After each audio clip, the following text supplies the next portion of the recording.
Bienvenue chez les transformateurs. Ici, vous entendez leur voix et comprenez leurs choix. Inspirez-vous de celles et ceux qui dépensent leur énergie et qui potentialisent celle des autres dans des projets transformants pour notre système de santé.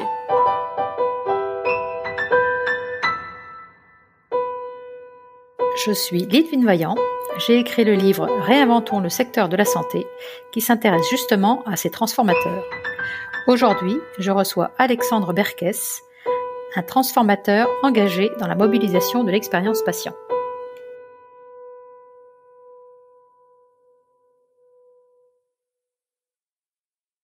Je me pense souvent, d'abord et avant tout, comme un citoyen. C'est-à-dire que j'ai toujours pensé toutes les actions que j'ai faites, personnelles ou professionnelles, sur le plan éthique et politique. C'est-à-dire que j'essaye d'avancer dans une forme de conception de la vie bonne que je désire et j'essaye d'aménager mes conditions quotidiennes et puis de favoriser aussi des conditions collectives qui permettent de cheminer vers cette vie bonne-là. Alors c'est quelque chose d'assez exigeant, mais c'est ce que j'ai essayé en tout cas depuis que je suis assez jeune. J'ai toujours été impliqué fortement politiquement au sens large, jamais dans des partis en particulier, mais vraiment au niveau de la communauté. Et je suis franco-québécois, j'ai eu des expériences dans les deux pays. Je suis revenu en France il y a 1 an et demi maintenant, presque 2 ans, en 2019, après 12 années passées au Québec. Et je me rends vraiment compte que malgré le fait que j'ai étudié dans des domaines très variés, j'ai étudié 5 ans dans 3 disciplines différentes. J'ai fait de la physique théorique pendant 5 ans, j'ai fait du management des organisations pendant 5 ans et j'ai fait de la philosophie et de l'éthique pendant 5 ans, toujours parallèlement au fait de travailler et de m'engager dans la communauté. Et ça marque, je pense vraiment, le fait que dans tous ces domaines-là, ça a toujours été le même questionnement, la même envie de coopérer avec les gens, de trouver les conditions dans lesquelles on peut s'émanciper en fait, développer nos pouvoirs d'agir et de penser. Donc, si je devais me définir, c'est vraiment ce fil conducteur que je peux retrouver, que ce soit sur 2 territoires, 2 nations différentes, et aussi à travers des champs d'action assez distincts. Et donc tu dis que tu es franco-québécois parce que tu es d'abord québécois ou... Ah non, je suis français d'origine. J'ai immigré ensuite au Québec avec ma chérie. Et on a eu d'ailleurs 3 enfants, 3 petits Québécois qui sont nés là-bas, qui sont revenus en France et qui ont la double nationalité aussi. Donc effectivement, je suis aussi un jeune papa de 3 petites tornades. Je suis aussi d'ailleurs spinozien converti et un fan inconditionnel de Queen. Alors c'était pour rajouter aussi à la description plus académique et professionnelle de la chose. Mais ça caractérise encore une fois ce que je dis beaucoup à mes collègues et mes amis, c'est que je suis dans cette double nationalité. Ce que j'ai surtout été marqué, c'est la culture du consensus au Québec et la culture au contraire de la conflictualité en France, mais la conflictualité au sens constructif dans beaucoup de cas, qui est ce fondement de la démocratie. On reverra tout à l'heure peut-être dans nos discussions sur le milieu de la santé, à quel point cette double culture, elle m'a nourri dans la manière de travailler dans le système de la santé. Okay. Et en fait, pourquoi tu es parti au Québec ? Je suis parti au Québec je pense qu'à l'époque, ça commençait à être la mode d'avoir une expérience étrangère, de faire de double diplôme, etc. Et moi, j'étais donc physicien au CEA et au CNRS à Grenoble. Et quand je suis parti, en fait, je suis arrivé au Québec et mes diplômes n'étaient pas reconnus. Donc, j'ai pas pu exercer comme physicien. Et en fait, j'ai cherché là où il y avait de la lumière. Et en fait, je me suis dit que j'allais faire une double formation en management en pensant à étudier la gestion de projet. Et en fait, je me suis retrouvé à HEC à Montréal à étudier l'analyse des organisations, mais sous un angle assez particulier que je pensais pas qu'il existait, qui était celui de la sociologie, des sciences politiques, de l'anthropologie, de la pensée critique. Et en fait, ça m'a amené vers une carrière, la profession en tout cas de consultant en transformation des organisations, où rapidement je me suis spécialisé dans la transformation culturelle. Donc vraiment l'observation immersive des comportements des personnes dans les organisations, puis d'essayer de comparer ça avec les discours, entre ce qu'ils disaient et ce qu'ils faisaient au quotidien. Et alors tout à l'heure, tu disais que tu étais spinozien. Qu'est-ce que ça recouvre ? En fait, au milieu de ma carrière au Québec, environ 5-6 ans après être arrivé, j'ai voulu, quand je suis sorti du conseil, en fait, je me suis rendu compte que quand j'étais dans le milieu vraiment privé, j'accompagnais des grandes entreprises comme Bombardier, Air Canada, Desjardins, etc., des grandes entreprises. Je me rendais vraiment compte à quel point le fait d'avoir la tête dans le guidon au quotidien m'aidait pas à agir de manière juste et à mon avis de manière surtout efficace. Et j'avais l'impression que je m'agitais beaucoup, mais j'avais pas l'impression d'agir beaucoup dans une direction cohérente. Et de ce fait-là, j'ai commencé un master parallèlement en éthique. Puis rapidement, je me suis rendu compte que j'avais besoin d'approfondir beaucoup plus ces raisonnements-là. Et je suis passé à la thèse en philosophie et en éthique chez les Dominicains, dans un monastère à Ottawa, à peu près 2 heures de Montréal. Et en fait, j'ai commencé à continuer la pratique de la transformation des organisations, mais dans le milieu de la santé, en ayant 2 jours par semaine dans cet endroit-là, qui était un lieu assez propice à la réflexion, une temporalité beaucoup plus propice à la pensée. Et j'ai étudié notamment en fond, dans le cadre de cette thèse-là, l'éthique de Spinoza. Et ça m'a vraiment marqué. Ça a été un chamboulement en fait intellectuel, mais aussi personnel, parce que j'y ai, pour faire court, en fait, le spinozisme, c'est un peu du bouddhisme, mais rationalisé. C'est une démonstration rationnelle par la physique, par les mathématiques, par la logique, des fondements spirituels du bouddhisme. Donc, c'est une voie d'accéder à une forme de sagesse, mais non pas sur le plan de la foi, mais sur le plan de la raison.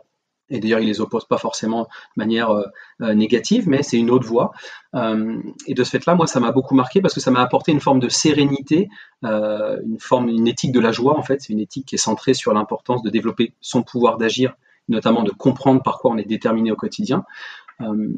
Et c'est ce qui a marqué ma capacité, je me rends compte dans mon parcours, à savoir coopérer avec les autres de manière beaucoup plus efficace qu'avant parce que j'étais beaucoup moins déterminé par mes peurs, en fait.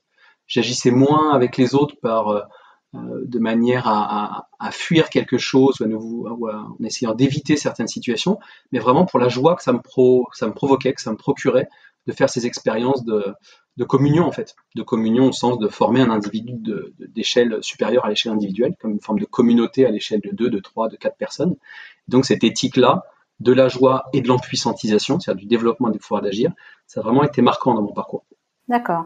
Et alors, comment tu arrives à la santé?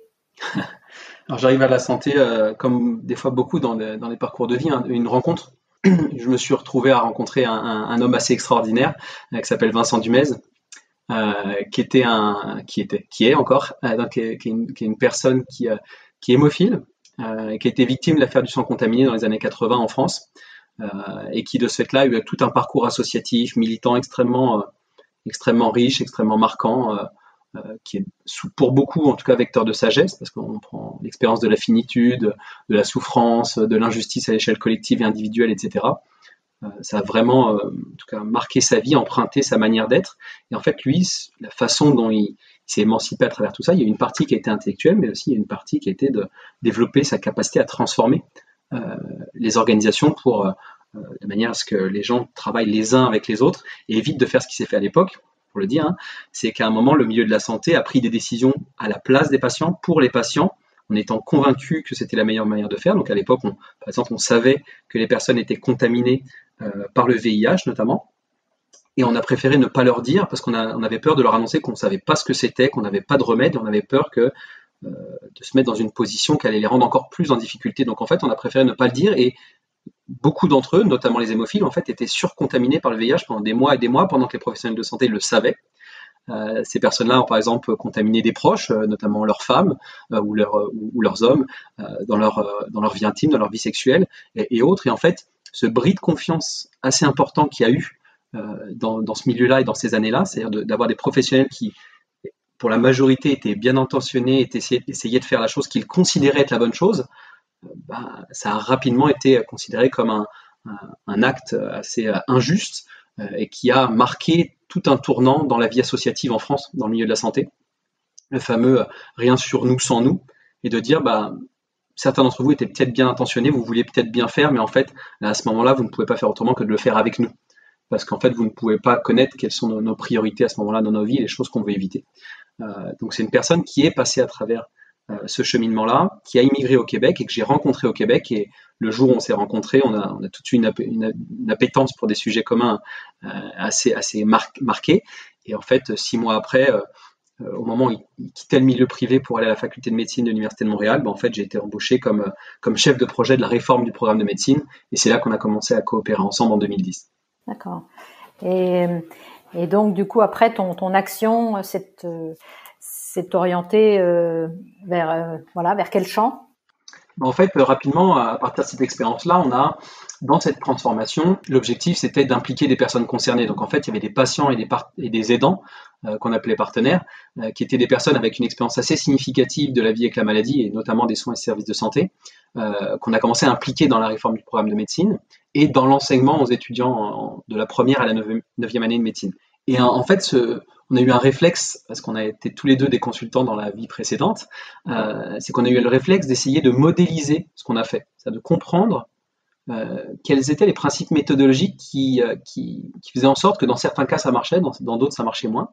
Et en fait, on a formalisé une méthodologie de recrutement, de formation et d'accompagnement des patients et des professionnels de santé qui coopéraient ensemble dans le milieu de l'enseignement.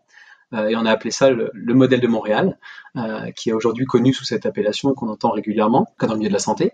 Et en fait, on a essayé d'aller tester ce modèle pour voir s'il fonctionnait dans d'autres endroits. Donc moi, je me suis retrouvé à coordonner le déploiement du partenariat avec les patients dans l'amélioration continue de la qualité dans 19 établissements de santé au Québec pour le ministère de la Santé. Après, on l'a fait aussi au niveau des instituts nationaux de recherche en santé du Québec. On a essayé de développer ces pratiques-là dans la recherche en santé. Donc, comment on implique des patients à l'identification, par exemple, des priorités de recherche nationale d'un réseau de recherche sur la sclérose en plaques. Donc, en fait, on l'a testé dans plusieurs autres institutions, l'équivalent de la HAS au Québec, d'autres facultés de médecine dans le pays, d'autres instituts de formation des autres professionnels de santé, notamment les paramédicaux. Et en fait, au fur et à mesure, on a affiné un petit peu ce modèle méthodologique d'implication des patients, des aidants et des professionnels de santé pour travailler ensemble.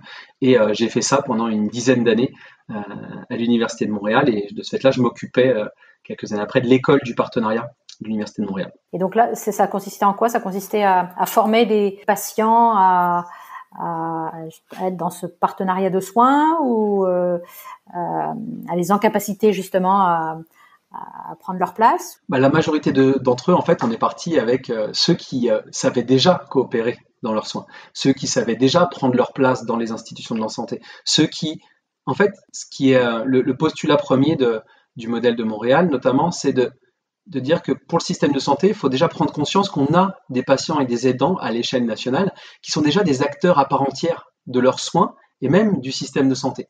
Et que le premier travail est déjà de reconnaître. C'est même pas de dire on va les former, en fait, ils le font déjà. Et le système de santé, on l'a vu pendant notamment la crise sanitaire, tient parce que ces personnes-là font une partie du travail. Et que si, par exemple, quand les services de diabétologie, 2 semaines après le début de la crise, ont fermé dans beaucoup de CHU en France, c'est les personnes d'elles-mêmes qui, face à un virus qui, par exemple, touchait en particulier, en tout cas, créait des formes plus sévères chez les personnes diabétiques, je prends vraiment cet exemple très précis, ces personnes-là se sont retrouvées non accompagnées pour savoir comment réguler, quelles décisions prendre, s'il fallait changer des comportements, est-ce qu'il fallait avoir accès à certaines informations importantes pour leur santé. À ce moment-là, c'est les milieux associatifs qui ont pris le relais, c'est les proches et eux-mêmes en se renseignant de la manière dont ils pouvaient. Donc, il y a déjà une dimension extrêmement active pour une part significative des patients et des aidants dans le système de santé. Donc, la première chose, c'est déjà de reconnaître cette place-là et de se dire comment ça se fait qu'on ne coopère pas déjà de manière plus formelle avec ces personnes qui sont déjà engagées. Donc, ceux avec qui on a commencé, ça a notamment été des gens qui, d'une manière ou d'une autre, avaient déjà réussi à capitaliser sur les savoirs qu'ils ont développés dans leur parcours de vie avec la maladie pour transformer le milieu de la santé. Quand tu dis transformer le milieu de la santé, c'est transformer l'enseignement, les médecins, la prise en charge.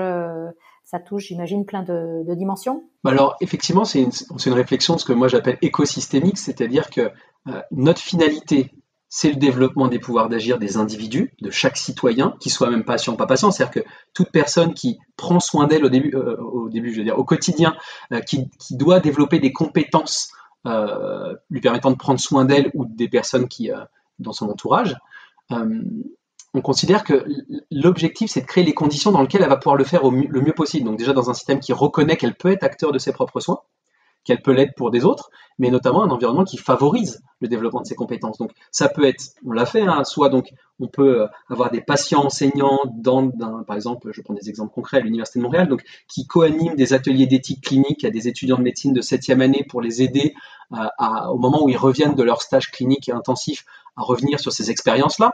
Qu'est-ce qui s'est passé, qu'est-ce qu'il y a eu comme enjeu particulier, comment on les déconstruit, comment on apprend de cela.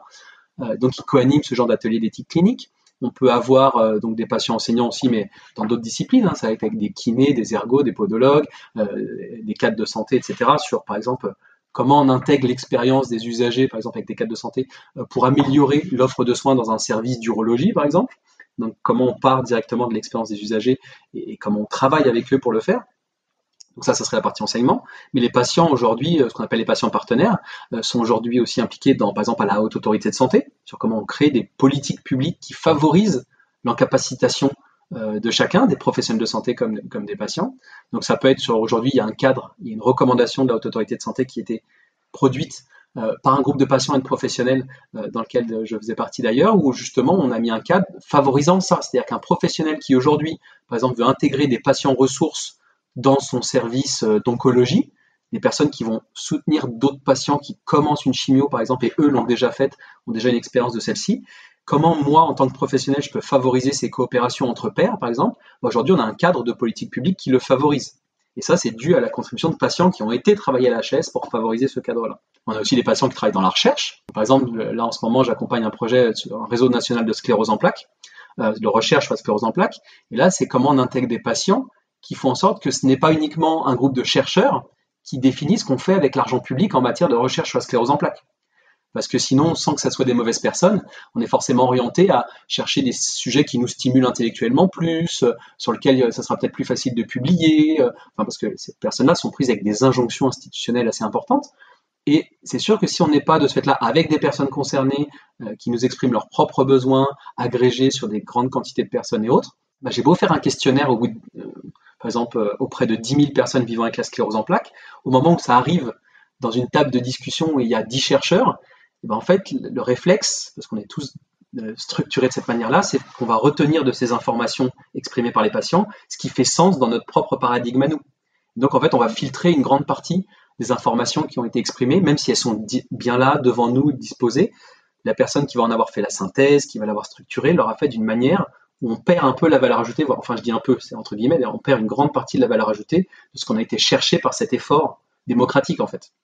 Et donc l'objectif, c'est de dire, il faut à ce moment-là aussi quelqu'un dans le groupe de travail, voire une ou deux personnes, qui eux sont sensibles à ce qu'ils vont voir dans ces informations-là, qui vont être capables de porter. Le but, c'est pas une logique de représentation des intérêts. On n'est pas c'est pas des personnes élues, par exemple au niveau associatif. C'est des gens qui ont cette forme de sensibilité qui fait en sorte qu'elle ne se perdra pas dans la discussion, la délibération et la prise de décision autour de ce groupe de chercheurs, par exemple sur la sclérose en plaques. Donc ça, c'est des exemples, c'est 3 ou 4 exemples, mais actuellement, les patients partenaires sont impliqués dans l'ensemble de l'écosystème de santé jusqu'à, on pourrait donner des exemples aussi au quotidien dans les soins. J'ai parlé rapidement des pairs aidants, mais la paire aidance existe depuis très très longtemps, depuis les années 50 avec les alcooliques anonymes de manière formalisée, mais même avant. La chose qui change aujourd'hui, c'est que maintenant, il y a des services de soins. Donc, par exemple, j'en accompagne un aux Hospices civils de Lyon sur l'ORL, où des professionnels de santé dans leur service disent ce qui se fait à l'extérieur dans le milieu associatif, nous on aimerait bien l'intégrer à l'offre de soins du service. Donc comment on fait en sorte pour qu'il y ait des pairs aidants ou des patients ressources qui soient au sein de notre service, avec qui on travaille sur un dossier médical commun, avec qui on coordonne une offre de soins commune et qui fait en sorte qu'on reconnaît le pouvoir thérapeutique de cet accompagnement par une personne expérimentée qui est un pair. Et donc concrètement, comment ça se justement cette fonction aux HCL, ce rôle-là, comment est-ce que ça se traduit concrètement pour toi? Alors donc oui, j'ai pas précisé ce que je faisais depuis que j'étais revenu en France, mais en gros, je m'occupe effectivement de faire la même chose que je faisais au Québec, c'est-à-dire d'accompagner des institutions et des professionnels de santé à intégrer des patients dans leur quotidien, dans leur travail, dans ce qu'ils font au quotidien. Donc ça peut être autant des facultés de médecine, qu'actuellement on fait ça à la faculté de médecine de Rennes et de Brest par exemple, et ça peut être autant des CHU, des CH en France. Et de ce fait-là, je peux donner un exemple, c'est que moi je suis 2 jours par semaine salarié au CAPS Bretagne, qui est une structure régionale d'appui pour les établissements de santé, les maisons de santé pluriprofessionnelles, les lits libéraux, etc., pour ceux qui voudraient intégrer des patients dans les soins ou dans l'organisation des soins. Donc je donne un exemple, il y a une fondation qui est spécialisée sur de l'offre de soins en santé mentale et qui veut construire un habitat inclusif pour favoriser le rétablissement de personnes ayant des troubles psychiques.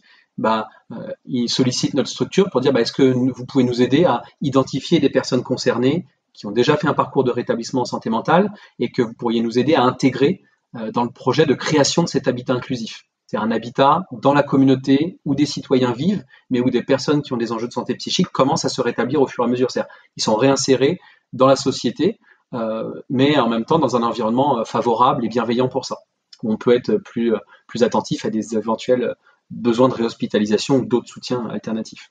Donc, moi, je fais ça 2 jours par semaine en Bretagne, et je suis aussi aux Hospices Civils de Lyon 2 jours par semaine, où on fait la même chose, mais à l'interne de l'hôpital. C'est-à-dire qu'on est dans un CHU, et là, c'est les services, les professionnels du CHU, ou les patients et les usagers, qui nous sollicitent en disant, voici, dans tel ou tel endroit, il y aurait un besoin d'intégration des usagers pour telle ou telle raison. Et de ce fait-là, on vient évaluer est-ce que c'est le cas, est-ce que c'est davantage de l'instrumentalisation, parce que ça peut arriver aussi.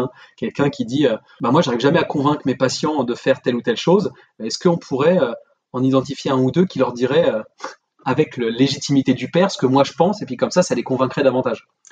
Ça arrive. Donc l'objectif dans ce travail méthodologique, c'est d'être vigilant à ces possibilités d'instrumentalisation, mais surtout et avant tout, c'est de favoriser un environnement qui va aider à la coopération. Donc comment le patient, lui, il va être dans des conditions pour faire son travail qui sont adéquates, c'est-à-dire est-ce qu'il est présenté à l'équipe, est-ce qu'il est réellement intégré à l'équipe, est-ce qu'il a accès à toutes les informations pour accompagner le nouveau patient, est-ce qu'il a des espaces pour débriefer sur comment ça se passe, s'il y a des choses qui marchent plus ou moins, est-ce qu'il peut revenir avec l'équipe et faire un travail collectif, ou c'est quelqu'un un peu mis à part, comme si c'était un espèce d'intervenant extérieur. Et de l'autre côté, pour les professionnels, eux, ils sont toujours évalués de la même manière, ils ont toujours autant de travail, ils ont toujours aussi peu de ressources. Donc, comment on fait en sorte qu'ils aient des conditions qui leur permettent d'intégrer correctement ces nouvelles personnes dans l'équipe? Je donne l'exemple d'un psychologue. Aujourd'hui, un psychologue, je prends dans un service d'oncologie, il considère que c'est par exemple lui souvent qui est responsable de l'accompagnement des patients. Donc, quand il y a un patient partenaire qui arrive et qui va s'occuper de l'accompagnement des patients, ça peut créer des tensions notamment. Le psychologue peut se demander à quel point son rôle est pas remis en question, à quel point, quelle est la complémentarité. Est-ce que en fait lui il fait du thérapeutique et le patient c'est pas du thérapeutique, c'est juste de la réassurance et des trucs un peu plus soft, ou est-ce qu'il y a réellement des compétences thérapeutiques, et si oui, lesquelles? Donc pour que tout ça se passe bien à l'échelle d'un établissement, nous on est aux Hospices Civils de Lyon, on est une équipe de 5, il y a 2 directeurs, il y a le directeur qualité, usagers et santé populationnelle, la directrice adjointe, la chargée de relations avec les usagers, et un duo qui est moi et une patiente qui s'appelle Brigitte Voltapolet, et on agit tous les deux en binôme, dans un binôme patient professionnel, pour accompagner les équipes qui veulent intégrer des patients dans les soins. Et de ce fait-là, ça permet en fait je vais être assez direct là-dessus, c'est que ça permet de donner le coup de pouce, l'énergie positive supplémentaire, le fait qu'on va... Les professionnels, ils ont souvent des bonnes idées comme ça, ils savent qu'ils en ont besoin, mais ils sont quand même débordés, ils en ont partout, et tout ce que ça demande comme gestion de projet associé, s'assurer que juridiquement ça tient, de réorganiser, de reformaliser les soins différemment pour que l'offre de soins soit officiellement celle-ci, etc. Si on les laissait faire tout ça, les 3/4 du temps, ils ne feraient pas ces projets-là. Donc nous, on est là pour porter ça, s'assurer que ça avance, leur donner un coup de main quand ils en ont besoin, animer certaines rencontres quand ils n'ont pas eu le temps de les préparer et de les faire avec eux. Donc l'objectif, c'est surtout de s'assurer qu'il y ait les conditions de succès qui soient présentes dans cette équipe-là pour que ça se pérennise à travers le temps. D'accord. Et ces patients, ils sont finalement, vous faites le lien entre la demande de l'équipe et donc le patient qui, vous allez vous-même chercher le patient qui va bien s'intégrer à l'équipe, qui va correspondre aux besoins. Et ça, c'est une première question. Et puis la deuxième question, c'est est-ce que ces patients, ils sont quel est leur statut? Enfin, ils sont bénévoles, ils sont rémunérés, comment ça se passe? Alors, donc pour répondre à tes 2 questions, la première, c'est que aujourd'hui, à l'état actuel des choses, la plupart du temps, les patients sont déjà identifiés par le service. C'est déjà des gens avec qui les services collaborent d'une manière informelle. C'est-à-dire qu'en gros, l'infirmière, le médecin, quand ils ont une situation qu'ils trouvent un peu complexe et qu'ils aimeraient la vie une perspective complémentaire ou l'aide de quelqu'un d'autre, souvent ils vont appeler 1 ou 2 patients avec qui ils ont une bonne relation, parce que par exemple c'est quelqu'un d'assez critique, mais de manière constructive, ce qui fait que ça les a vraiment remis en question dans leur pratique, mais ils ne sont pas sentis jugés moralement. Ils ont senti que c'était quelqu'un qui leur ramenait quelque chose qu'ils avaient trouvé injuste ou absurde ou incohérent, mais qui leur ramenait dans une logique d'amélioration continue. Et souvent ils ont été marqués par ces personnes, parce que ça les a aidés à avancer dans leur pratique. Donc, pour l'instant, la plupart du temps, c'est des personnes qui arrivent en disant déjà, nous, on a déjà identifié 2-3 personnes avec qu'on sollicite de temps en temps, ça se passe bien, mais justement, on aimerait formaliser ces rôles-là, que ça se passe dans un cadre plus reconnu, de manière à ce que ça soit intégré quasiment officiellement à l'offre de soins. Dans le temps, ça sera pas toujours, à l'avenir, ça sera pas toujours le cas. Donc aujourd'hui, il y a plusieurs guides d'identification de ces personnes-là et qui sont basés sur des critères assez simples, qui sont celui d'abord d'être légitime dans ce rôle-là, c'est-à-dire d'avoir une expérience significative du parcours de soins pour lequel on va venir contribuer. C'est la raison pour laquelle on est considéré ensuite par l'autre comme un père. Du fait la parole va être tout à fait différente. Les patients partenaires, dans beaucoup de cas, disent pas des choses très différentes que pourrait dire un professionnel de santé. Mais le moment où il vous le dit, le fait qu'il est passé par là, ça a un écho tout à fait distinct en fait auprès de vous, et ça a donc de ce fait-là un effet concret relativement distinct. Si vous êtes une femme qui va allaiter, vous avez beau avoir un homme spécialiste de l'allaitement qui vous l'explique par A plus B, ou même si c'était une femme d'ailleurs, mais si elle n'a pas allaité, ou si donc de ce fait-là c'est un homme, il n'a pas pu le faire, ses conseils ou ses recommandations vont avoir tout un autre impact qu'une femme qui vient d'allaiter ses 2 premiers enfants il y a 2 ans et qui vous en parle. Non pas parce qu'elle est donc plus compétente ou qu'elle a un doctorat dans le domaine, mais parce qu'elle en a l'expérience. Et c'est ça qui est intéressant à aller chercher, parce qu'aujourd'hui on parle beaucoup de patients experts et on restreint ça des fois à la dimension expertise, alors que justement, par exemple, au Québec, la logique était de dire, s'il y a une expertise, c'est celle de savoir expliciter, caractériser, nommer les apprentissages qui sont issus de notre expérience. C'est là l'expertise. C'est une expertise de savoir expliciter le savoir issu de l'expérience. Et non pas une expertise d'avoir un master en virologie pour parler virologie avec son hématologue, par exemple. C'est une conception assez distincte. Donc, pour revenir sur le sujet, c'est des patients qu'on identifie dans les soins, des patients qui ont été souvent critiques, en tout cas relativement actifs, qui ont contribué à l'amélioration continue des pratiques d'un soignant, de plusieurs soignants, d'un service, et que de ce fait-là, on ne cherche pas les personnes qui sont dithyrambiques sur le service, qui considèrent toujours que tout a bien été, et puis c'était parfait, et puis non, on vient chercher quelqu'un de critique, parce que c'est le but, c'est de trouver où est-ce qu'il y a eu des enjeux et comment on peut les améliorer ensemble. Et c'est comme ça qu'on les identifie la plupart du temps, avec ensuite certains accompagnements selon le rôle qu'ils vont avoir. Si on a un patient qui va contribuer au plan stratégique des hospices civils de Lyon versus un qui va faire de la pérédance en santé mentale, c'est pas du tout le même développement continu des compétences ou le même accompagnement qu'on va lui proposer. Puis des fois on va faire intervenir des associations, des fois c'est des formations qu'on donne aux HCL pour juste présenter la culture de la coopération en santé et comment par exemple on exprime une critique de manière la plus bienveillante possible ou en comprenant quelles sont les contraintes des professionnels aux HCL par exemple. C'est le genre de choses qu'on peut faire. Mais donc selon la mission qu'on a, nous on va proposer un accompagnement distinct. Et donc sur l'aspect rémunération ou rétribution ou reconnaissance du patient qui est dans ce rôle. Alors là, il y a plusieurs philosophies en France. Alors au Québec, c'était systématique. Tous les patients ou aidants partenaires qui contribuaient d'une manière ou d'une autre au système de santé, à l'enseignement, à la recherche, etc., étaient rémunérés. C'était environ $50 de l'heure. Donc, faut pas convertir. C'est à peu près l'équivalent de 50 € de l'heure en France en termes de pouvoir d'achat. Donc c'était systématique. En France, c'est beaucoup plus hétérogène. Il y a des endroits où les patients sont rémunérés, donc par exemple à la fac ou dans des IFSI ou des IFPEC en France, c'est-à-dire des instituts de formation pour les infirmières ou les podos ergo-kinés, ils sont rémunérés souvent comme vacataires, donc ils ont une rémunération. Il y a des endroits où ils sont juste compensés, donc on leur rembourse leurs frais kilométriques, les dépenses qu'ils ont pu avoir à droite à gauche, des impressions, etc. Et il y a d'autres endroits où ils sont totalement bénévoles et où ils le font comme tous les autres d'ailleurs, mais pour le sens que ça a, parce que ça leur permet de redonner. Il y en a beaucoup qui utilisent ces mots-là, c'est dire j'ai reçu de la société, j'ai reçu de mes confrères, j'ai reçu des professionnels de santé, des soins de qualité, on a pris soin de moi à un moment où j'étais pas capable forcément de le faire, ou à un moment où j'avais besoin aussi des autres en plus du soin que je m'apportais à moi-même, et que de ce fait-là, ils ont envie de redonner, ils ont envie de transmettre, ils ont envie de partager l'expérience qu'ils ont. Et que de ce fait-là, en soi, c'est une reconnaissance, c'est-à-dire de leur laisser la possibilité de faire ce partage et de le transmettre aux futurs professionnels de santé ou aux actuels ou à d'autres patients, c'est quelque chose qui fait sens et qui les nourrit dans leur action. Ensuite, au niveau des établissements, c'est aussi distinct. Il y a des endroits où, si je prends le cas des HCL, ils ont un statut de patient partenaire, donc ils ont un badge HCL, ils sont intégrés dans les services d'une manière formelle, etc. Mais par contre, ils sont pas rémunérés. Alors ça, c'est les conditions actuelles.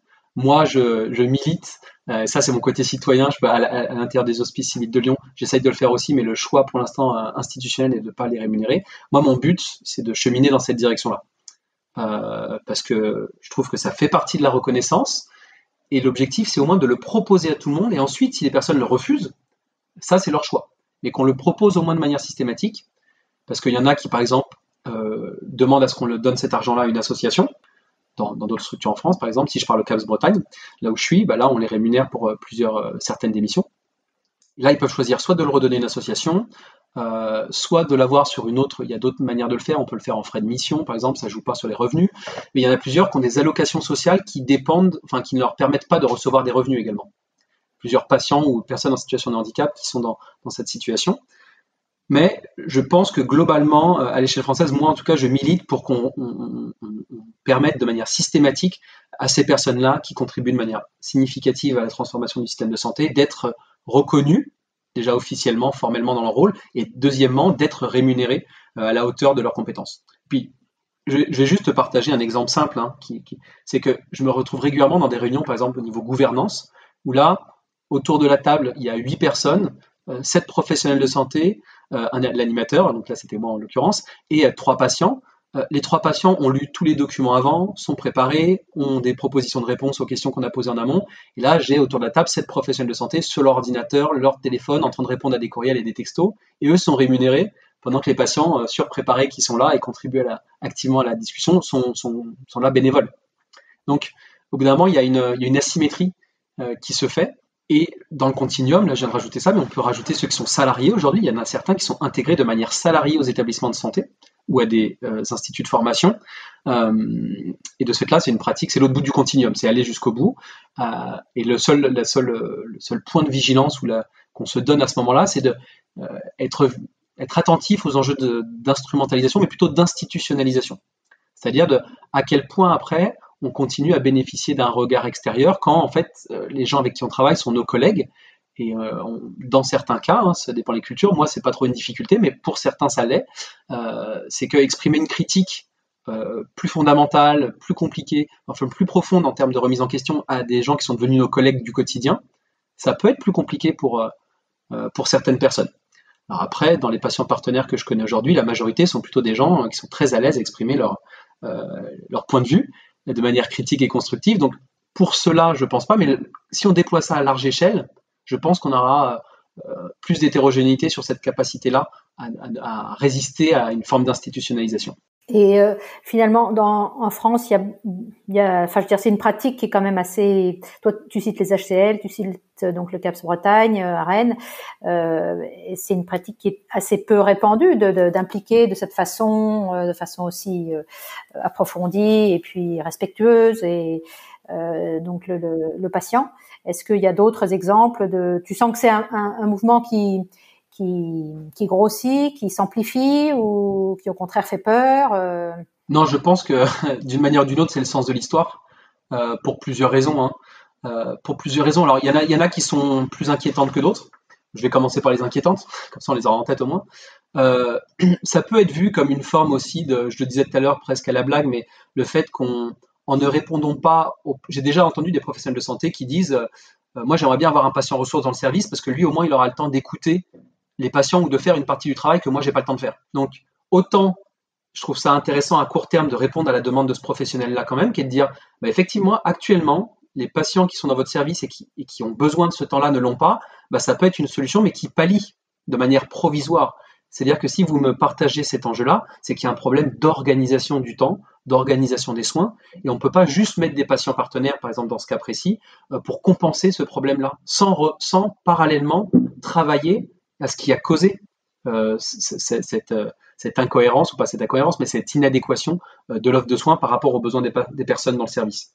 Donc ça, c'est un des premiers enjeux. C'est-à-dire qu'on sait les manques de ressources, on sait les enjeux financiers du système de santé, on sait l'enjeu du temps dans le système de santé, et ça ne doit pas venir pallier ça. Mais par contre, ça peut être, en termes d'accès aux soins, ça peut être une solution temporaire qui permet d'aller dans la bonne direction. La deuxième, un des deuxièmes indicateurs, c'est qu'on tend quand même vers une décentralisation des soins. On se rend compte que les CHU, notamment, ou les établissements de santé, ne sont pas capables dans une société qui vieillit, dans une société où il y a de plus en plus de malades chroniques, et on a besoin de suivi coordonné, de suivi transversaux.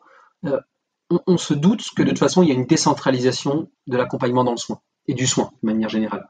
Ce qui fait que ces figures-là, ces figures du quotidien, ces figures de la ville, de la communauté, etc., vont forcément être plus sollicitées et on va reconnaître leur rôle d'acteur de santé. Et il y a certains projets qu'on a menés à Montréal, qui s'appellent notamment Communauté soignante, où justement, il y avait carrément directement des citoyens ou des personnes dans la communauté qui étaient reconnus officiellement, formellement par le système de santé, comme faisant partie de la chaîne du continuum de soins à part entière, étant rémunérés pour ça, ayant des formations continues pour ça, etc. Donc je pense que ça, c'est un deuxième phénomène qui conforte, à mon avis, les avancées dans cette direction-là. Et la troisième, mais qui est plus cyclique, c'est celle de la démocratie en santé. Je pense que ce qu'on vient de vivre, notamment, c'était une demande de fond déjà, il y avait déjà une remise en question profonde par les professionnels comme les patients de la manière dont sont organisés les soins et délégués les soins actuellement. Et que en fait cette crise qu'on vient de voir actuellement a nourri, catalysé cette critique générale d'une présence trop faible de la démocratie en santé en France. Donc les gens veulent participer davantage aux questions, les problématiser ensemble, poser ces questions-là ensemble et y répondre ensemble et proposer des voies d'expérimentation, des nouvelles façons de faire ensemble pour les tester ensemble. Et ça, c'est quand même ce qu'on peut voir dans les Living Labs, dans d'autres champs qui ne sont pas forcément ceux de la santé, même si on est dans la santé. C'est des pratiques pragmatiques qui se développent de plus en plus. Oui, ouais. Mais de là, toi, tu sens une ouverture que ça doive se développer, ça effectivement, mais tu sens une ouverture de la gouvernance hospitalière à ce type de démarche, à ce type d'approche. Aujourd'hui, on a quand même des indicateurs forts. On a quand même donc la Haute Autorité de Santé qui a aujourd'hui un service de l'engagement des usagers. On a une recommandation sur l'engagement des usagers, alors qu'il y a plein d'autres champs sur lesquels il faut avancer, mais un des choix stratégiques, ça a été celui-ci. On a un conseil de l'engagement des usagers à la HAS, donc qui travaille de manière permanente sur ce sujet-là. On a une nouvelle certification qui fait de ces quatre piliers principaux, il y en a un deuxième, c'est l'engagement des usagers, dans lequel on a compris maintenant qu'on ne peut pas aller chercher l'expérience des usagers sans le faire avec les usagers. C'est-à-dire que si on fait un patient traceur, qu'on va passer, par exemple, on va dans un établissement de santé, on suit quelqu'un, on va faire des entrevues avec lui, on va interroger un peu tout le monde, et qu'à la fin, on fait une restitution à l'équipe, mais uniquement entre professionnels, maintenant, on s'est rendu compte que c'est pas là où on a le plus de valeur ajoutée. Qu'en fait, il faut le faire soit avec les représentants des usagers de l'établissement, soit avec des patients partenaires, et de faire l'analyse ensemble, la collecte ensemble, l'analyse ensemble et la restitution ensemble. C'est des choses qu'on apprend dans par exemple les méthodologies de design. C'est à quel point on peut filtrer, ou on parle de divergence, convergence, tout le monde, beaucoup en tout cas, je pense que Inès Gravé en avait parlé, le double diamant, ou ces approches-là qu'on entend de plus en plus. C'est de se dire que dans la certification aujourd'hui, quand on va regarder la manière dont sont engagés les usagers dans l'établissement de santé, on va être vigilant à ces dimensions-là. On va regarder comment ont été préparés les usagers, comment a été récoltée l'expérience, et ensuite comment elle a été intégrée, c'est-à-dire comment on a pris des décisions à partir de l'expérience qu'on a été chercher. On a beau même co-construire des questionnaires ensemble, avec des usagers ou des représentants d'usagers, si une fois qu'on a été collecter les données, on les interprète contre nous, encore une fois, aujourd'hui dans la certification, on est vigilant à ça, c'est-à-dire qu'on considère que c'est pas un engagement optimal et donc on n'a pas été vraiment intégré l'expérience des usagers dans l'amélioration continue de la qualité, de la sécurité, de la pertinence des soins de l'établissement. Donc, je pense que si on regarde juste la partie donc certification HS, on est déjà dans la bonne direction. Ensuite, on a quand même beaucoup de professionnels de santé qui trouvent aussi qui sont remis en question de leur pratique, qui trouvent que ça fait pas sens, et beaucoup d'entre eux, quand ils voient des nouvelles pratiques comme celle-ci, en fait, ça leur redonne un certain souffle, ça leur donne une certaine envie d'essayer, de faire autrement. Et même si c'est pas à 100% d'entre eux, je pense qu'aujourd'hui, on va avoir une masse critique de professionnels de santé, cadres comme soignants, qui vont embarquer dans ces projets porteurs de sens et qui, en fait, si vous voulez, je pense que tu en connais plusieurs aujourd'hui, sont souvent en plus des gens assez porteurs de joie. Donc en plus, ça redonne du goût. C'est pas des gens apathiques, c'est pas des gens cyniques, c'est des gens qui ont la foi dans la possibilité que ça aille mieux, qu'on puisse faire les choses différemment. Donc je pense que ça, en tant que tel, c'est un potentiel d'attraction extrêmement fort. Donc encore une fois, on ne changera pas le système de santé au complet uniquement par cette voie-là, mais je pense qu'on peut rejoindre une masse significative, en tout cas, de personnes de manière suffisante à ce que ça ait un effet de cliquetis dans la bonne direction.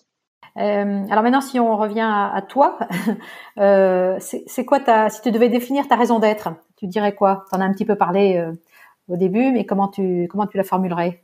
Ma raison d'être, question profondément éthique et philosophique.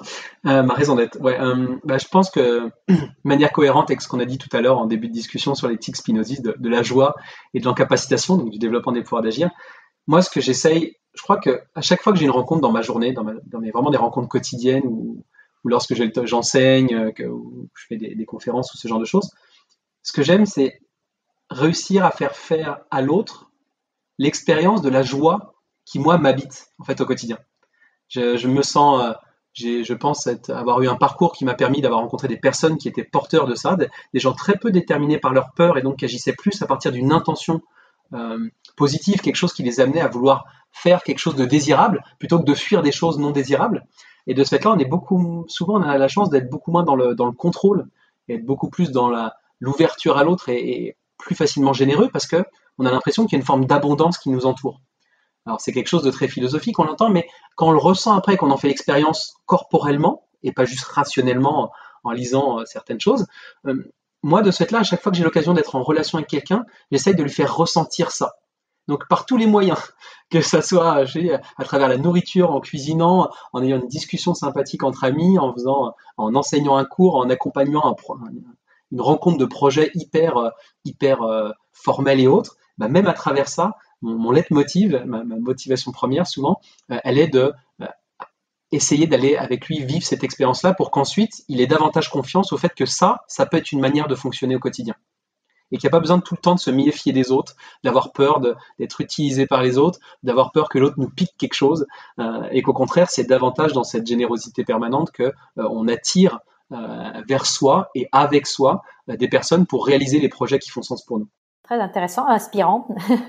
Et alors, qu'est-ce qui t'apporte le plus de satisfaction personnellement? Je pense que, et ça c'est quotidien, c'est la capacité à ne pas entretenir des comportements que moi j'appelle impuissantisants, c'est-à-dire des comportements où où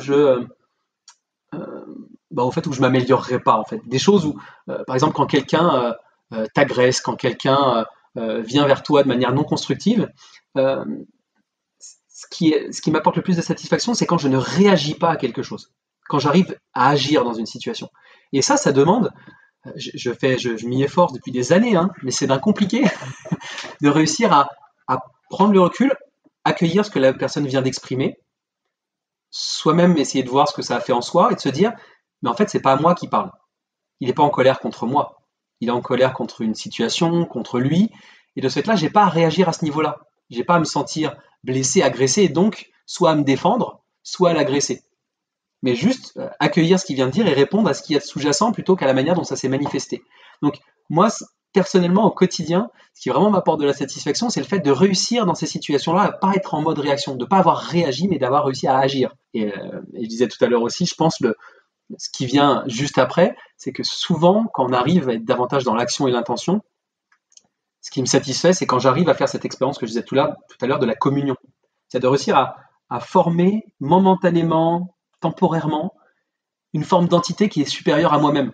C'est-à-dire si je me sens dans un duo avec un patient et on fait quelque chose et je sens que c'est totalement organique et qu'on fait quasiment qu'un et que c'est d'une fluidité incroyable et le groupe nous perçoit comme un à ce moment-là, mais ça peut être à l'échelle de 4 personnes, 5 personnes, 6 personnes, cette expérience-là, c'est quelque chose, quand j'arrive à trouver cette danse, quand j'arrive à sentir qu'on est en train de danser organiquement tous les uns avec les autres, parce qu'on va dans une direction commune et parce qu'il n'y a pas de friction et qu'il y a juste même quand l'autre fait une critique, on sent que c'est dans le bon sens, etc. Ça m'apporte aussi beaucoup de satisfaction. Ok, j'imagine que ce qui t'insupporte le plus, c'est l'inverse ou pas. Je crois, je le vois en ce moment parce que j'entends plein de discours à la radio qui me font cet effet-là. Ce qui m'insupporte le plus, c'est la mauvaise foi intellectuelle. Ce qui m'insupporte, c'est quand je suis en face de personnes dont je sais qu'ils ont tout à fait conscience et compris l'enjeu, mais qui agissent et qui parlent comme si ce n'était pas le cas. Et on l'a vu, il n'y a pas que la politique pour ça, mais on l'a vu à un moment, c'est quand tout le monde sait que c'est un mensonge ou que tout le monde sait que c'est pas vrai, au bout d'un moment, quand on nous parle comme ça, cette mauvaise foi de gens qui sont tout à fait... En fait, ça se trouve, c'est pas eux à ce moment-là qui me choque, c'est le fait de ne pas nous reconnaître dans notre intelligence à comprendre ça. Le fait de croire on ne ressent pas ça. Que même si on n'a pas fait les études qu'il faut, qu'on n'a pas l'intelligence qu'il faut, que globalement, intuitivement, dans le fond de nos tripes, on le sent qu'on n'est pas dans la bonne direction. Que c'est pas quelque chose qui justement nous empuissantise. C'est pas quelque chose qui va nous faire progresser. Et en fait, je l'ai vu tellement de fois avec beaucoup de patients avec qui je travaille, c'est que je donne un exemple concret dans des examens de médecine. C'est un examen intégratif qui s'appelle l'ECOS, on testait au Canada, mais ça s'en vient en France. C'est des examens intégratifs qu'on fait à la fin du deuxième cycle, et du premier et du deuxième cycle de médecine. Et il y a quelque chose qu'on évalue dans ces examens qui est le raisonnement clinique. Et ce qui est super intéressant, c'est que la première fois où on a fait participer des patients enseignants dans ces examens pratiques des étudiants de médecine, c'est on leur fait vivre une situation concrète de soins. Il y a un patient qui arrive, il énonce un problématique, il doit l'ausculter, discuter avec lui, faire un diagnostic, potentiellement faire un plan de traitement, etc. Le patient participe en tant que directement dans la vignette, et en plus il y en a un deuxième qui évalue. Et ce qui est intéressant, c'est qu'au départ, ils nous ont dit il faut que les patients, pour nous, il faut qu'ils évaluent que la partie communication. Est-ce que la personne m'a bien regardé dans les yeux? Est-ce qu'elle était empathique? Est-ce que je me suis senti considéré? Est-ce que je me suis senti en confiance, etc., etc. Mais nous, on était convaincus que les patients, ils étaient capables d'évaluer une autre dimension. Et en fait, on a fait un projet de recherche qui nous a permis de révéler, en tout cas de confirmer une hypothèse qu'on avait, c'est que les médecins, les fois où ils ont identifié chez ces étudiants en médecine un problème de raisonnement clinique, tous les patients enseignants, sans exception, l'ont aussi noté. Sauf que quand on leur demandait pourquoi, la majorité n'était pas capable de l'expliquer comme les médecins l'avaient fait. Parce qu'ils disaient pas oui, il s'est trompé dans son diagnostic différentiel, il s'est pas passé ci, ça. Non, parce que c'est pas des patients qui avaient une formation médicale. Donc ils l'ont pas exprimé comme ça. Par contre, ils l'ont exprimé d'une manière, dans un autre registre qui était, en fait, on l'a écouté, puis la manière dont il nous a parlé, à un moment, il y avait quelque chose qui paraissait pas musical. Quelque chose qui paraissait pas cohérent dans la manière dont il nous formulait ses idées. Et ils ont senti une forme d'incohérence fondamentale ou de désordre qui était là. Il y avait un manque d'harmonie, quelque chose comme ça, c'était les termes souvent utilisés, et qui fait en sorte qu'ils sentaient qu'il y avait un problème de raisonnement clinique. Et de ce fait-là, l'enjeu, c'est une faculté de médecine, elle va avoir du mal à dire à un étudiant de médecine, vous n'êtes pas reçu à votre examen parce que le patient, il a considéré que c'était pas musical ou pas harmonieux ce que vous avez fait. N'empêche que toutes les fois où les médecins enseignants ont vu un problème de diagnostic, de raisonnement clinique, tous les patients enseignants l'ont vu aussi. Donc ça, c'était pour revenir sur ce qui m'insupporte le plus, c'était en fait de ne pas reconnaître la capacité des gens, peu importe le registre sur lequel ils le ressentent, mais le fait qu'ils ressentent que c'est pas la bonne chose, que c'est pas la bonne situation, que ça développe pas les pouvoirs d'agir de chacun dans cette situation-là. On le sent.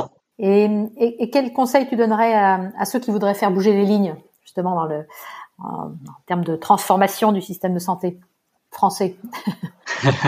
En fait, j'en vois beaucoup au quotidien, donc j'ai vraiment la chance de travailler avec beaucoup de gens qui sont dans des conditions de vie, qui ont eu des parcours qui font en sorte qu'aujourd'hui ils sont ils ont cette possibilité-là et ils ont la chance de s'engager au quotidien pour faire bouger les lignes.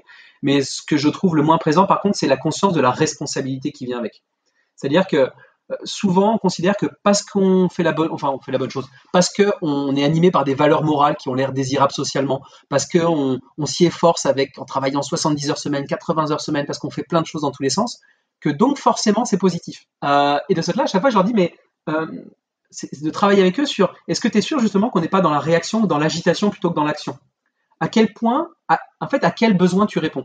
Est-ce que c'est au tien? Est-ce que c'est davantage au celui des autres?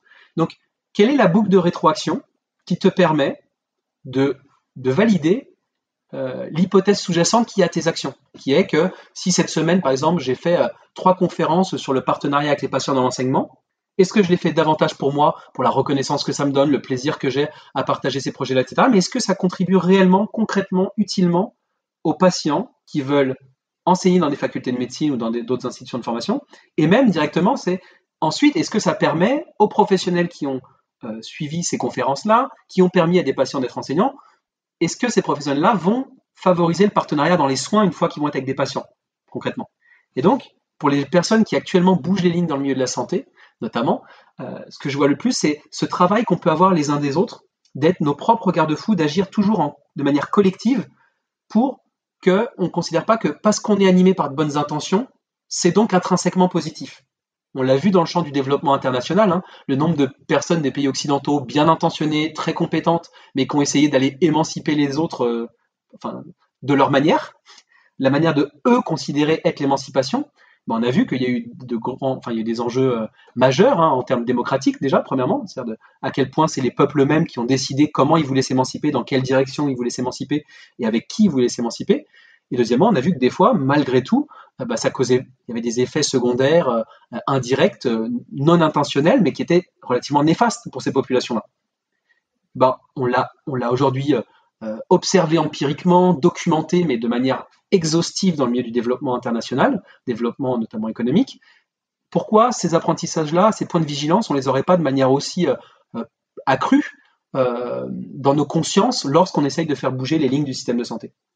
Je m'étais marqué une ou deux autres idées aussi sur le fait que j'ai parlé tout à l'heure, et ça c'est encore une fois mon prisme spinoziste ou spinozien pour ceux qui préfèrent, c'est l'importance de comprendre ses propres déterminations. C'est-à-dire qu'est-ce qui fait que je me lance dans cette direction-là et de ce fait-là de ne pas me tromper de cible. C'est-à-dire que si j'agis au quotidien parce que j'ai peur d'être seul, j'ai peur de ne pas être aimé, j'ai peur de ne pas être reconnu, j'ai peur de manquer d'argent, j'ai peur de etc., le postulat avec lequel moi je vis au quotidien, c'est que lorsqu'on est déterminé principalement par ces peurs par le fait qu'on fuit des situations qui nous angoissent, la plupart du temps, c'est pas là où on contribue le mieux aux intérêts et à la joie des autres. Et de ce fait-là, je pense que ce travail sur soi-même, de comprendre pour quelles raisons on s'y efforce avec autant de passion, avec autant d'intensité et d'engagement, elle ne veut pas dire ne le faites pas, elle veut dire est-ce qu'au quotidien, on peut utiliser chacune des interactions qu'on a avec les autres, avec les personnes, avec notre projet, avec l'expérience qu'on a du quotidien, est-ce qu'on peut à travers ça se questionner sur qu'est-ce qui nous pousse à le faire? Et juste de manière à ce que on soit certain, on ne le sera jamais, mais en tout cas qu'on le soit davantage que la veille, que ce sont davantage des passions positives, des affects actifs, on appellerait, qui nous poussent dans cette direction-là, plutôt que des passions, plutôt que des affects tristes, on appellerait ça. Et le dernier, c'est parce que c'est celui qui m'a été bénéfique, donc là j'ai un conflit d'intérêt, mais plutôt pas un conflit d'intérêt, mais je suis déterminé par mon expérience, c'est conserver du temps dans son quotidien pour une temporalité autre que celle qu'on vit dans les organisations au quotidien. C'est-à-dire qu'à un moment, moi, ça a été 2 jours par semaine dans un monastère dominicain avec 80 frères à faire des lectures collectives autour de la table de certains bouquins et autres, et à travailler dans ces conditions-là où il n'y a pas Internet, où il n'y a pas de téléphone. C'est toujours des conditions très décalantes, alors sans aller jusque-là, parce que ça, c'est peut-être quelque chose d'un peu extrême, mais comment au quotidien on se conserve du temps sans sollicitation, sans notification pour lire, pour faire d'autres activités, en fait, même marcher ou autre, mais qui nous mettent dans une temporalité qui est plus celle de la réponse en 24 heures maximum d'un courriel, d'une réponse à ses SMS et à son téléphone, et d'un livrable de projet à produire dans 6 jours, alors qu'il y a une quantité de travail démesurée. Donc, l'importance de vivre selon d'autres temporalités qui font en sorte qu'on va pas les entretenir, qu'on va pas entretenir cette accélération dans les projets de transformation qu'on entreprend au quotidien. Cette prise de recul essentielle pour qui est nécessaire et qui des fois le problème c'est que on peut aussi prendre ce recul-là. J'ai beaucoup d'amis et je m'inclus, je le fais aussi, qui des fois on prend du recul, mais avec un besoin de performance qui est équivalent à celui qu'on a dans les autres sphères en fait. On veut lire tant de bouquins, on veut finir celui-ci, puis une fois qu'on l'a fini, on va faire 4 fiches de trucs et puis le partager sur 10 plateformes à la fois. Est-ce que en faisant ça, j'ai pris un recul réflexif, mais à quel point ça m'a interrogé, décentré sur ce qui déjà occupe principalement mon quotidien. Et la majorité des sages ou des philosophes grecs et antiques, moi j'ai toujours été marqué par ça, c'est que un de leur message principal, c'était de dire la vie doit être équilibrée au sens général. C'est-à-dire que si on a trop de quelque chose, trop de sport, trop de lecture, trop de gestion de projet, trop de vin, trop de quoi que ce soit, cette pensée assez simple, mais qui en fait est extrêmement sage, qui est de dire comment on vit cet équilibre-là. Et moi, je me rends compte que je vais déjà assez vite dans la vie, je suis quelqu'un d'assez énergique, oui. Mais si toute la semaine, je la passe à 100 à l'heure, pour les Grecs, en tout cas, forcément, je suis dans l'hubris, je suis dans la démesure, et j'ai besoin d'entretenir des moments de ma semaine. J'ai la chance d'avoir 3 jeunes enfants, donc ça aide, qui ramènent à une autre temporalité. Et je pense que c'est quelque chose qu'on doit avoir à l'esprit. Aujourd'hui, ce qui me marque le plus, c'est cette accélération constante que beaucoup font l'expérience. Et si on vise la démocratie en santé et la transformation du système de santé uniquement avec les personnes qui sont capables de fonctionner à cette vitesse-là, on ne fera que renforcer les inégalités actuelles. Ouais, super, très intéressant. C'est vraiment, ouais. Merci beaucoup.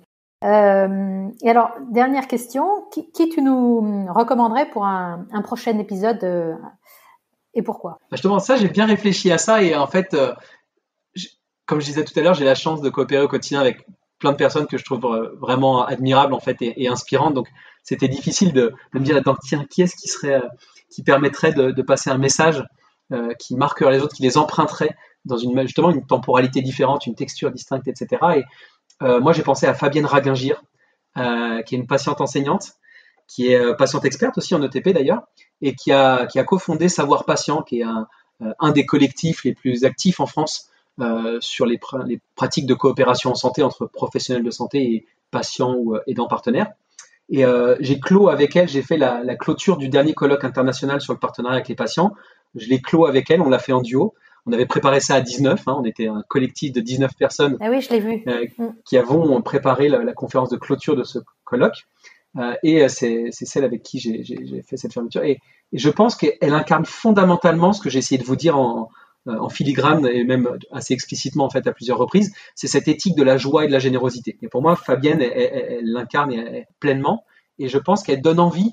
En fait, elle rassure et elle donne envie aux personnes de s'engager dans la transformation du système de santé. Et je pense que c'est principalement ça que vous voulez faire avec cet espace de dialogue qu'on a ensemble aujourd'hui. Exactement. Ok, écoute, merci beaucoup Alexandre pour cet échange et cette discussion et ces profondeurs de réflexion.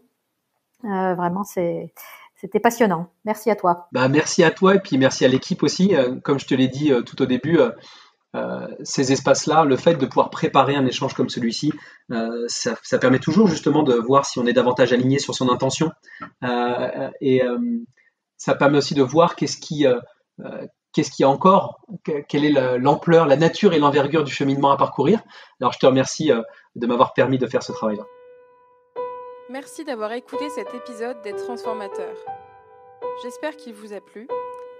Si oui, laissez-nous 5 étoiles, abonnez-vous à notre chaîne ou parlez-en autour de vous. Rendez-vous mercredi prochain pour le prochain épisode.